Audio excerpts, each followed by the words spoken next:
to speak. Thank you, Mr. President. We've got state senators in here who can't read really well. I hear some of you stand up and you read your pages that you've been handed to read, and it's a struggle for some of you, and that's not a judgment, it's an observation. So I'd like all the kids watching, or who may hear this in the future, who struggle with reading, to know that you can grow up to be whatever you want. You can be a Nebraska state senator. We have had presidents who struggled with dyslexia, of course. There are numerous CEOs and different civic leaders who struggle with reading. And so I take issue with Senator Meyer's statement that the kids aren't getting consequences, that there's, quote, no consequences. And he said they, quote, need to have some inconvenience for the struggle with reading. And maybe his intention in saying that was to say the teachers are the ones who need to be punished if the kids can't read. But I don't like this bill. I don't like a punitive approach to education. I think that kids want to read, kids want to learn, and teachers enter this vocation because they're passionate about this work. I mean, it goes without saying they don't do it for the money, right? It's a very, very special kind of person who wants to be a teacher, especially an elementary education teacher, when you are, a parent figure for so many of these kids often. Sometimes these teachers are the ones making sure these kids get fed at all that day. For not much more money than LB 1050 costs, we could make sure that all the kids in Nebraska are getting fed at school. What about that kind of investment? Instead of this punitive investment, as Senator Meyer said, it's because the kids need to have some inconvenience. I don't think that a punitive approach is going to make it easier for these kids to learn. Another thing I've always thought about a lot of the bills that we get in the Education Committee is, and I say this often, is that they kind of just amount to teacher chores, as I call them. I think that state senators who have very negative views about public education or government schools, as some of you call them, or who think that teachers aren't willing or able to educate our kids, or that kids are bad, or that public school kids are getting a worse education, what have you, whatever it is, or that they need more standardized testing to make sure that they're up to the level that you expect them to be. We senators come in here with our life experiences and these kind of incorrect assumptions about education because we don't know what we're talking about when it comes to education, generally. We aren't the experts. But we come into the Education Committee with all kinds of ideas for a new bill. Here's a new bill, here's a new law, here's a new piece of bureaucracy or a form to fill out or a report to file that teachers can do instead of planning their lessons, instead of continuing their education, instead of being there for these young kids that rely so much on their teachers, again, especially at this elementary school age. I have friends who are teachers who talk about, sometimes they bring extra food for the kids in their classes because they know they're not eating. They have kids who they know are facing abuse at home or neglect. They have kids who are English language learners who are not only struggling academically but struggling with increasing racism in this country as they fear their parents are going to be deported, something many of you support, calling their parents criminals and things like that. It's not easy to be a teacher, and it's really not easy to be a student. And those of you who struggle with reading, which many, more than a handful of you still do today, I think that you should look at these kids with compassion, and you should look at these teachers with appreciation, and not want to jump to kind of a punitive, punishing measure that adds more bureaucracy for teachers, more forms to fill out, more reports to file, because these layers of bureaucracy are actually the things that take away from the education time and the learning time that could achieve the goals of a bill like LB 1050. I look forward to the failure of this measure. I've been fully against it all along. I think that we need to trust teachers and we need to trust schools and the administrators of those schools who are the experts to decide how they're going to structure their policy in educating their kids. Thank you, Madam Chair. Thank you, Madam Chair. Welcome, students, to your Nebraska legislature. I hope you have a great time in the building today and get to, appreciate what a beautiful historic space you get to be in. today during the school day, which is kind of exciting. Throughout history, a lot of cultures have treated the beginning of spring as the new year, not January 1st, but the time around the spring equinox. In Iran, in the Iranian diaspora, in Persian culture, they just celebrated Nowruz last Friday, which was on the first day of spring, which is sort of the celebration of a new year. And I'm one of those people that sort of recreationally, I guess, enjoys astrology. Like it's an interesting thing, I guess. I'm not a believer in anything, but it's an interesting thing, I suppose. And I know there's a couple people in here who are big adherents to the Church of Astrology, Senator Dover being one of them. And if you want to ask him about your sign, he can tell you a lot about that. But right now we are in Aries season, which is also the beginning of the astrological new year. So that's sort of charging forward energy. It can be chaotic. It's comfort with risk. It's lack of fear. It's moving forth with conviction, no matter what. And it's sort of the leader of the zodiac. And so we're now in Aries season. If you're feeling the chaotic energy, maybe it's the first day of spring, maybe it's because the weather's getting nicer, or if you believe in astrology, maybe it's because we're entering Aries season and it's coming with that chaotic energy. But all that to say, I want to wish an early happy birthday to one of the Nebraska legislature's most iconic Aries. And we do have a high proportion of Aries in this legislature compared to the general population because that is the leader of the zodiac. But one of my favorites, Senator John Frederickson, his birthday is Saturday, and I wanted to wish him an early happy birthday since we won't be here together on that day. And I also say this, yes. I also say this early because you still have time to get him a gift. And I think that a belated gift is okay, and that can come next week, and that he won't hold that against you.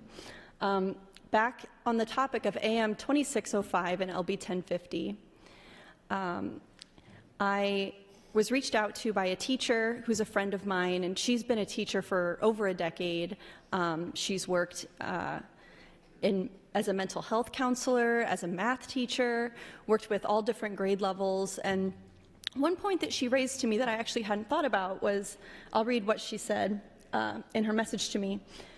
Something else that hasn't been sitting right with me about this is that our state is not remotely ready for 17-year-olds and 14-year-olds to be in the same grade.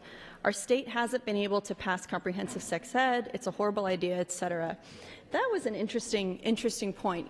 If we're retaining these kids who are struggling to read, as they go on through school, we'll have very disparate ages in these classes. And I thought that was kind of a valid point and interesting to have people that are kind of students that are so developmentally different put together. And of course this does happen already in Nebraska, but if we do advance LB 1050, that will happen more. So I thought that was a very valid concern.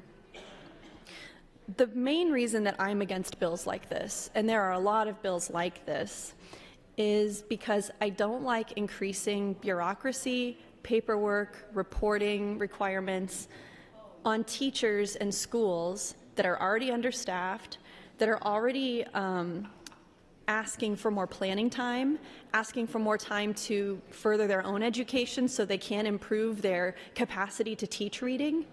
I think that supporting teachers on the front end of the education by saying, we're going to give you the time to plan your lessons, we're going to give you the time to continue your own education so that you can transfer that to these young minds in Nebraska. This is going to pay much further dividends than the punitive approach of punishing kids who are struggling to read. I think it's regressive. I think that the idea of holding kids back who are struggling to read is not going to result in any kind of Nebraska miracle whatsoever. And for not much more than the cost of this bill, we can afford to feed all the kids at school, which we know has proven results in increasing kids' learning capacity and test scores, which... That's your time, What Senator. more can we measure than a test score? Thank you, Madam Chair. Thank you, Madam President. Thank you, Madam President. In the time that we've been discussing this measure, I've had, through social media, on Instagram, on Facebook, through our email. I think my staff told me somebody physically came by the office today even. A lot of people have reached out, text about this measure, most of them teachers, some of them parents, and I'm sort of happy that there are so many people engaged in this debate from the second house right now, and by that I mean from the general population. Because, you know, it's kind of the end of a week and you never really know who's listening. So it's been interesting to hear some of the feedback from people who have reached out to me already. I shared one teacher's concern that that increasing retention in our schools would have more older students learning with younger students, that could cause some social challenges, I suppose. But another thing that someone else raised was that one of the things we need to do to improve outcomes for learning in children is just measurement, like having the data to actually know what people are achieving, what students are achieving, and being able to correlate that back to what was taught, to what was it that the teacher was doing, what was their training, what is it the school is providing. And I can think of a handful of times in this legislature when we've had amendments to add measurement tools to education policies that were defeated. And so I just sort of have to reflect on how many opportunities we've had in this legislature to help kids, to increase educational outcomes in ways that are proven through data, that are proven through research. But the thing that makes its way to the floor is this punitive, punishing, regressive retention. And I actually learned the word retention this year. We called it getting held back. And I guess getting held back doesn't sound like such a slick phrase or such like a term of legal art or something like that. But no, I learned recently that we call it retention now. But holding kids back in third grade who aren't at the right reading level, I don't think it's that kids fail to read at their grade level by third grade because they weren't threatened enough. And I keep thinking back to something one of our colleagues said, that these kids have to, quote unquote, have consequences. I wrote that down on my sheet, that there have been no consequences for kids who are poor readers. Given that many of you colleagues are poor readers yourselves, can't you relate to the shame that young kids feel when they struggle to read at the same level as their peers? Don't you relate to the anxiety when somebody hands you a sheet of paper and you know that you're going to struggle to read it? That the eyes of, 2 million Nebraskans plus potentially more are on you as you're reading something on the floor of the legislature and you're struggling? Isn't that a consequence? And don't you think that when someone is, 7, 8, 9 years old, and they're in a classroom and they're struggling with self-esteem issues of their own, it's hard to be a little kid, the social dynamics are already starting, don't you think that there are already consequences that they're experiencing as well? I don't think that people struggle in school because they don't get consequences. I think that we have increased punitive consequences, and that is a failure of the system long before third grade. So the question becomes, why aren't we investing before third grade, before it becomes a problem, instead of just defaulting to holding the kids back? I've made the point that for just a little more than the cost of LB 1050 as amended, we could afford to feed all the kids in school in Nebraska with federal funds as well. So there are low-cost ways to help educational outcomes for kids. And so it's so frustrating that the solution that does come before us is a punitive one, is a punishment, is holding the kids back because, quote unquote, the poor readers don't have enough consequences. I think that taking action to punish these kids is going to probably end up in worse outcomes for them than better. Another thing that I've taken notes on the messages I've gotten. Another thing that was suggested was that's your time, Senator. Thank you, Madam Chair.